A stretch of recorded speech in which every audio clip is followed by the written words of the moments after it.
ایک دفعہ کا ذکر ہے کہ ایک شخص امیر المومنین حضرت علی رضی اللہ عنہ کی خدمت میں حاضر ہوا اور انتہائی ادب کے ساتھ امیر المومنین حضرت علی رضی اللہ عنہ سے دریافت کرنے لگا کہ مجھے بتائیں کہ چاند میں یہ نشان کیسا ہے، چاند کے اندر جو داغ اور نشان ہے یہ کس وجہ سے ہے۔ امیر المومنین حضرت علی رضی اللہ عنہ نے جو جواب دیا جس سے معلوم ہو جاتا ہے کہ چاند پر داغ کیوں ہے، اس کی کیا وجہ ہے،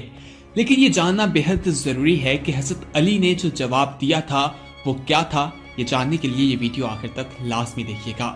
دوستو، حضرت علی کے پاس ان کا ایک بہت بڑا خزانہ موجود تھا اور بہت سے لوگ ان کے پاس اپنے سوالات لے کر آیا کرتے تھے اور حضرت علی ان کے جوابات دیا کرتے تھے۔ کوئی ایسا شخص نہیں تھا جو حضرت علی کے پاس سوال لے کر آیا ہو اور حضرت علی نے اسے اس کے سوال کا جواب نہ دیا ہو۔ یہ شخص بھی حضرت علی کے پاس اپنا سوال لے کر آیا تھا کہ چاند پر داغ کیوں ہے۔ حضرت علی نے اس کا بھی جواب دیا تھا، وہ آپ کے ساتھ شیئر کریں گے، لیکن اس سے پہلے ہماری آپ سے التماس ہے کہ اگر آپ نے ہمارا چینل سبسکرائب نہیں کیا تو فوراً سبسکرائب کیجئے، ساتھ بیل آئیکن پر کلک کریں تاکہ مزید آنے والی ویڈیوز جو ہم وقتاً فوقتاً آپ کے لیے اس چینل پر اپلوڈ کرتے ہیں وہ آپ کو وقت پر ملتی رہیں اور آپ ان سے مستفید ہوتے رہیں۔ دوستو، امیر المومنین حضرت علی رضی اللہ عنہ نے اس شخص کو جواب دیا جس نے سوال کیا تھا کہ یہ چاند میں نشان کیسا ہے۔ انہوں نے کہا کہ سورج اور چاند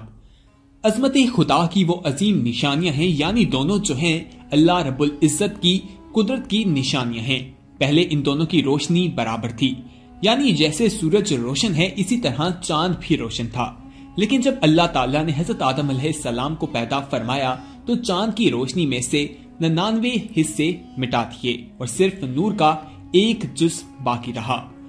اس لیے تاکہ رات اور دن کا فرق واضح ہو سکے۔ اس طرح رات اور دن کی گھڑیاں متعین ہو سکیں۔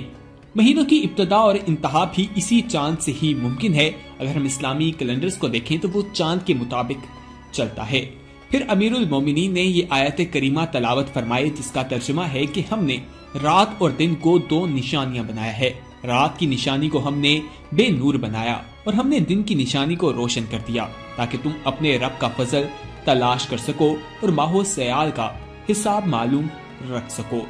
یعنی حساب معلوم کرنے کے لیے اللہ رب العزت نے گویا یہ چیزیں جو ہیں ارشاد فرمائی ہیں۔ اس شخص نے امیر المومنین حضرت علی رضی اللہ عنہ سے دوسرا سوال یہ پوچھا کہ یہ بجلی اور کڑک کیا چیز ہے۔ امیر المومنین نے کڑک کے متعلق ارشاد فرمایا کہ رات ایک فرشتہ ہے جس کا ذکر قرآن مقدس نے یوں ارشاد فرمایا ہے، رات فرشتہ جب اللہ رب العزت کی تسبیح بیان کرتا ہے تو دوسرے فرشتے اس کے ڈر کی وجہ سے اللہ رب العزت کی تسبیح بیان کرتے ہیں اور اس طرح یہ آوازیں بادلوں کی پیدا ہوتی ہیں۔ تو وہ فرشتہ جو ہے بادلوں کو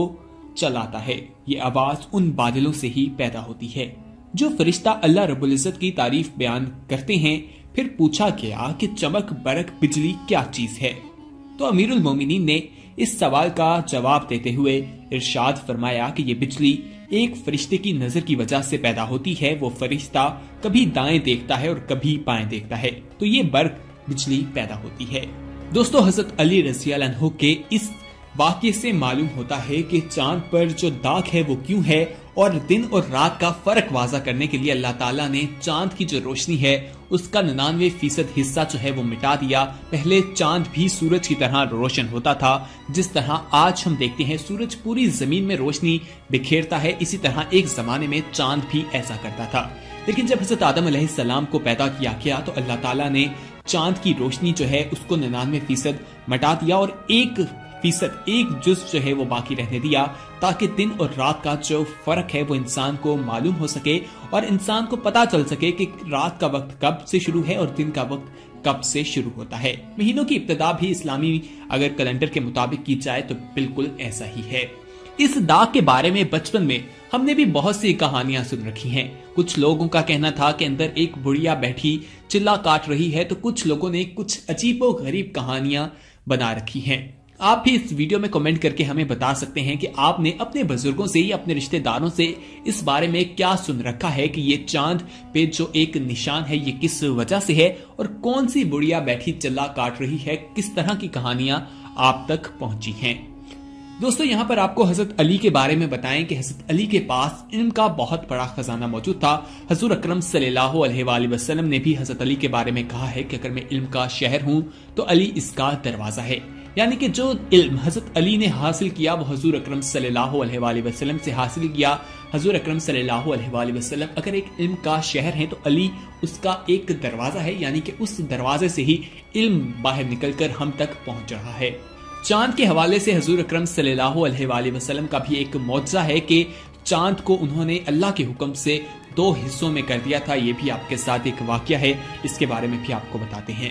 جس سال حضور اکرم صلی اللہ علیہ وآلہ وسلم نے اس دنیا سے رحلت فرمائی، پہلے ہی سے آپ نے اپنی وفات کا اعلان فرمانا شروع کر دیا تھا۔ چنانچہ حجۃ الوداع سے پہلے ہی حضور اکرم صلی اللہ علیہ وآلہ وسلم نے حضرت معاذ بن جبل رضی اللہ عنہ کو یمن کا حاکم بنا کر روانہ فرمایا، تو ان سے رخصت کرتے ہوئے آپ نے انہیں فرمایا کہ اے معاذ، اب اس کے بعد تم مجھ سے نہ مل سکو گے، جب تم واپس آؤ گے تو میری مسجد اور میری قبر کے پاس سے گزرو گے۔ یہ ایک ایسی حدیث ہے جو مسند امام احمد بن حنیل کی جلد نمبر 5 میں لکھی گئی ہے۔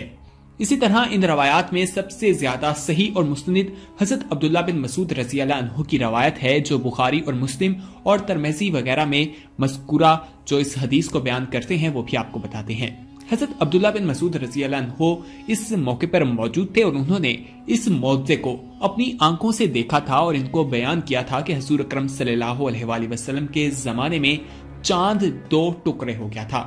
ایک ٹکڑا پہاڑ کے اوپر اور ایک ٹکڑا پہاڑ کے نیچے نظر آ رہا تھا۔ آپ نے کوفہ کو یہ منظر دکھا کر ان سے ارشاد فرمایا کہ گواہ ہو جاؤ، گواہ ہو جاؤ۔ ان احادیث مبارک کے علاوہ اس عظیم الشان معجزے کا ذکر اللہ تعالیٰ نے اپنی کتاب قرآن مجید میں بھی کیا ہے، جو انہوں نے حضور اکرم صلی اللہ علیہ وآلہ وسلم پر نازل کی ہے۔ وہ کیا ہے وہ بھی آپ کو بتاتے ہیں۔ اللہ تعالیٰ کا ارشاد ہے، قیامت قریب آ گئی اور چاند پھٹ گیا، اور یہ کفار اگر کوئی نشانی دیکھتے ہیں تو اس سے منہ پھیر لیتے ہیں اور کہتے ہیں کہ یہ جادو تو ہمیشہ سے ہوتا چلا آ رہا ہے۔ اس آیت کا صاف صاف مطلب یہی ہے کہ قیامت قریب آ گئی اور دنیا کی عمر کا قلیل حصہ باقی رہ گیا، کیونکہ چاند کے 2 ٹکڑے ہو جانا جو علامات قیامت میں سے تھا وہ حضور اکرم صلی اللہ علیہ وآلہ وسلم کے زمانے میں ہی ہو چکا، مگر یہ واضح ترین اور فیصلہ کن معجزہ دیکھ کر بھی کفار مکہ مسلمان نہیں ہوئے، بلکہ ظالموں نے کہا کہ حضور اکرم صلی اللہ علیہ وآلہ وسلم نے ہم لوگوں پر